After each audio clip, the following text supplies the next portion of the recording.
Le gouvernement du Bénin décrète la gratuité du raccordement à l'eau pour les PME et PMI, une des réformes majeures opérées dans le fonctionnement de la Société nationale des eaux du Bénin SONEB, dont l'information a été livrée aux professionnels des médias ce lundi 2 mars 2020 à la salle de conférence du ministère de l'Économie et des Finances. Des réformes qui se résument en 3 points. Une PME ou PMI qui veut souscrire une demande a la possibilité simplement d'aller sur notre site internet soneb.bj pour remplir un formulaire qui est aussitôt pris en charge au niveau de nos services, de nos agences à la direction générale de la SONEB.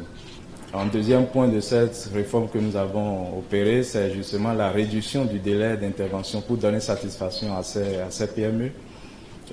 Aujourd'hui, nous avons tout mis en œuvre comme dispositif au niveau de la SONEB pour pouvoir satisfaire toute demande que nous aurons enregistrée dans un délai maximum de 6 jours.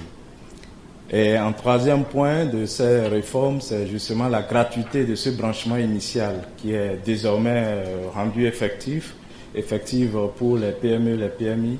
Une gratuité qui dispense désormais les PME et PMI du paiement du montant de 110 000 francs CFA préalablement fixé pour le raccordement. Des réformes qui contribueront à l'amélioration du climat des affaires au Bénin. Et donc, en matière de transparence, de célérité et d'allègement de la façon dont on fait les entreprises, le gouvernement démontre encore une fois sa volonté de faciliter les affaires dans notre pays. Créateur de richesse, on a constaté que ce sont les PME et PMI qui emploient plus dans nos pays, dans nos économies, qui créent plus de la richesse et qui ont besoin d'être soulagés. Donc, un effort est fait envers les PME et PMI pour que le raccordement à l'eau ne doit plus représenter une contrainte.